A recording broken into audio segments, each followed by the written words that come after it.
Welcome to the video about the new Toby pending slots feature. This video is information for wraparound facilitators and supervisors. The new pending slots feature is designed to help keep the provider pick list more accurate and more timely. That is to avoid a wraparound facilitator being selected for a participant when in reality they don't have slots available because of participants who are in the pipeline, not officially assigned to that wraparound facilitator yet. A participant may have a pending slot assigned during the referral process. This would apply to new participants. Existing participants may have a pending slot assigned when there is a change in wraparound facilitator plan. In this video, we will review the changes to how Toby knows how many slots a wraparound facilitator has available using the Toby admin functions app used by wraparound facilitators, and how a pending slot may be reserved when a change in wraparound facilitator for a participant is planned. Let's start by taking a look at the provider pick list. Okay, I'm going to run the pick list for Marion County.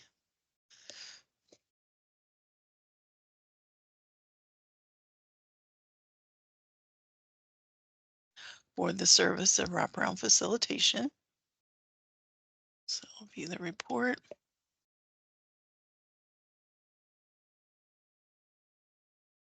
So I will scroll down here and look specifically at adult and child. Notice the change in the fields. Not only is there an available slots count per provider employee, but we also see the new pending slots count. The available slots count does take into account the number of pending slots assigned.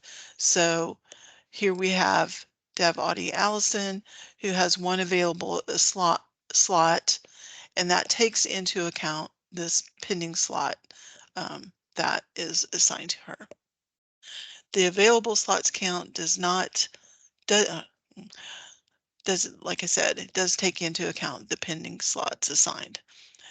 Note the provider employee who has no counts, Elroy Jetson. So this is a new provider employee, and slot availability must be set up by the wraparound facilitator supervisor. So let's talk about that.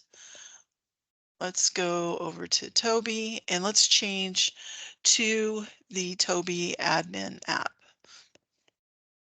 Toby administrative functions. So as the wraparound facilitator, which that's how the user that I'm using today has the wraparound facilitator supervisor role assigned to them. So you'll see the change to the layout of this screen. So please note, for all the wraparound facilitator supervisors, you will need to go into this screen as soon as possible when the pending slots changes have been released to fill in the slot availability for all the provider employees. So the first column that you'll see is max capacity, and this is the column that needs to be filled in.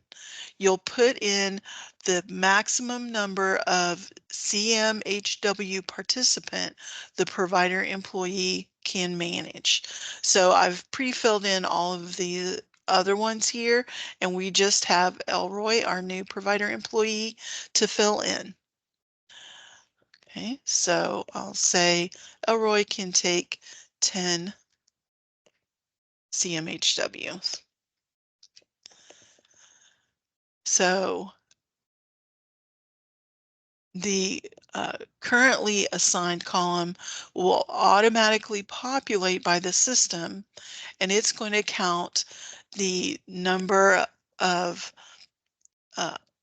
participants who are assigned to that provider employee who are in active status or in interrupted status.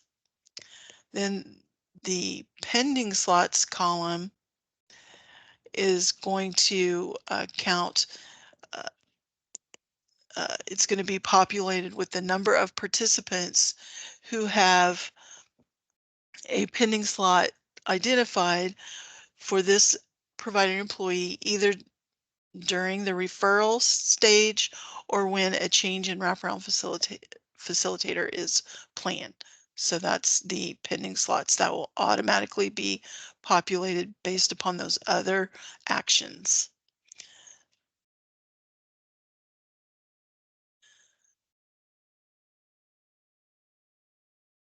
And then the available slots column will be populated. It will take the maximum capacity and subtract the number of currently assigned, and then subtract the number of pending, and then that will be the total available. So I've got 10 here filled in, and you may need to select another row for the system to do its calculation.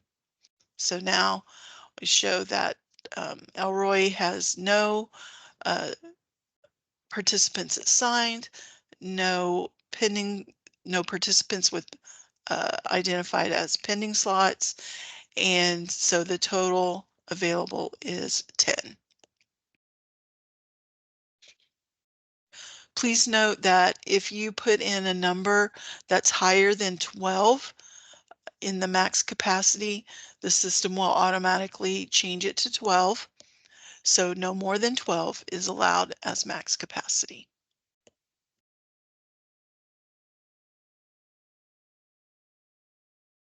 So let's, as another example, let's change the max capacity for someone else. So let's take Catherine. I'll change that to, okay, she can now take 5. So she has 3 assigned already. No, none are identified as pending. So if I click on another row, then it's going to calculate. And so now she has 2 available slots.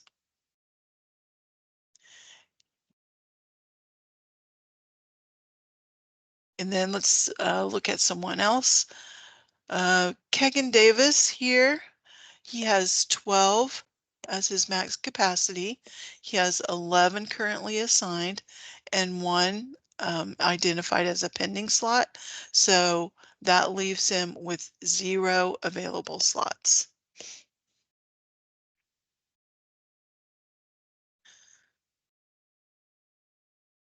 So let's go back to that pick list and let's refresh it. And now if we scroll down and we take a look, we see now that Elroy has 10 available slots. We see that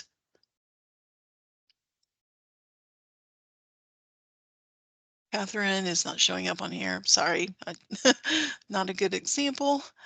And then note that Kagan has 0 available slots because he is at capacity.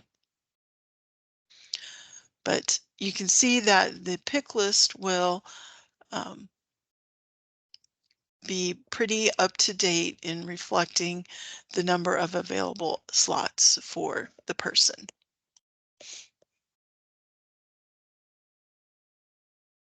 Okay, next we will review how to reserve a pending slot when the wraparound facilitator is going to change for a participant. So this applies for anybody who's going to do IPs, so wraparound facilitators and supervisors both. So I'm going to switch over to the Toby app.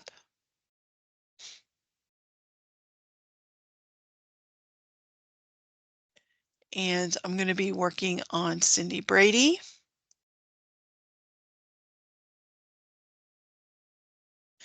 And she's currently assigned to Dev Audie Allison. So let's say that she is planning a switch to our new employee, Leroy Jetson. So first of all, we will of course get our pick list and we will upload that.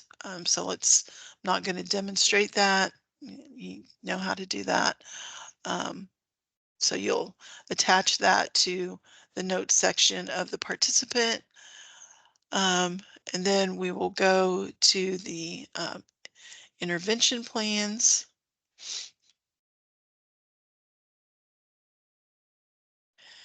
And we just have an initial, so we're going to open up that initial.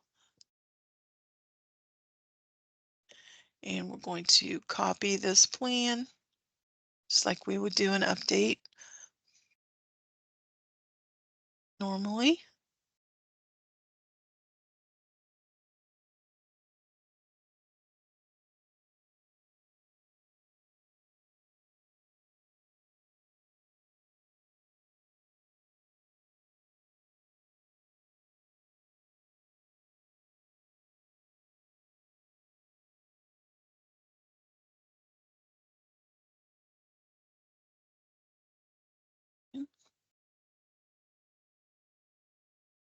All right, so let's go to the plan service authorizations. And we have Cosmo here. It says is the provider employee. Apologize that it's the person was assigned to Deb Audie Allison, but let's say it actually belongs to Cosmo Kramer. So we're going to switch to Leroy Jetson as of May 1st. So we won't have to change this wraparound facilitation PSA. We can just start fresh with a new plan service authorization.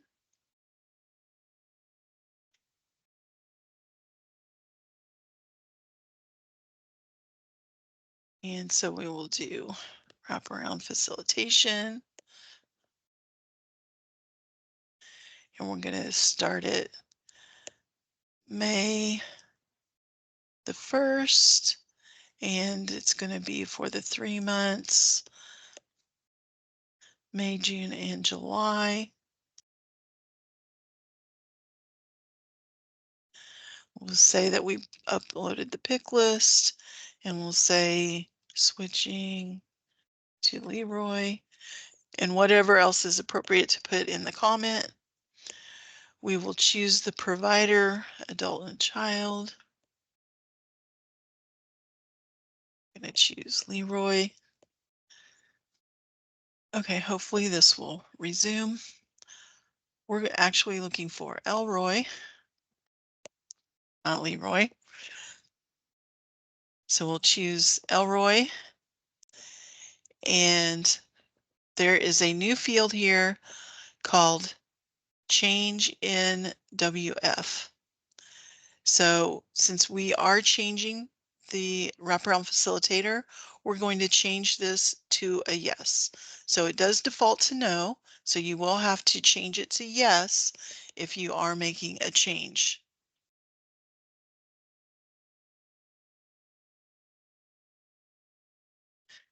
Now we'll choose the pending WF, and in this list, it will only give us those wraparound facilitators who have available slots, and it'll show how many available slots they have. So Elroy has 10.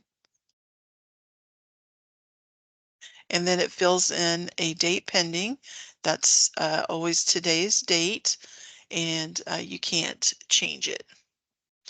All right, so then you can save. Then we would go ahead and fill in our or populate our service detail grid, just like normal.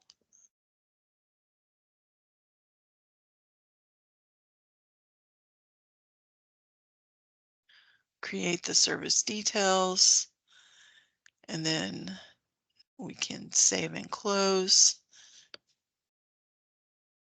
So now we have our wraparound facilitation. With the new provider employee effective May 1st, we can go ahead with this IP and add more PSAs and then submit it just uh, as normal. But as soon as you identify that pending slot, that slot will be reserved for Elroy. So now if we generate a new pick list, so I'll go over here and refresh the pick list and look at adult and child. We have Elroy Jetson, and now he has 9 available slots instead of 10, and there's 1 pending slot. So this will help keep the slot available more current when the pick lists are generated. Okay. So when the IP is approved and the participant gets assigned to Elroy, his pending slot count will go back to 0. And his assigned count uh, will will increase to 1, and his available slots will remain at 9, because instead of having 1 pending slot, he will have 1 assigned slot. So let's talk about a couple of more things before we conclude this video. Let's talk about the 15-day reset. If a change in wraparound facilitator has been indicated on a PSA, but the intervention plan does not get submitted after 15 days, the system will clear the pending wraparound facilitator on the PSA and reset the available slot and pending slot count for that wraparound facilitator. So keep this in mind if you go back to the IP and submit it after that 15 days. Terminated participants, if a participant is changed to terminated status, the assigned slot count for that wraparound facilitator will decrease. So in summary, pending slots are assigned either at the time of referral or when there is a change in wraparound facilitator indicated on an IP. The assigned slot count includes participants in active or interrupted status. The provider pick list shows the available slot count and the number of pending slots for each wraparound facilitator. The wraparound facilitator supervisor needs to set the max capacity for each wraparound facilitator at startup and when a new wraparound facilitator comes on board. Thank you for your attention. And if you have any questions or you have a problem, submit a ticket through the help desk portal at dmha.fssa.in.gov/helpdesk.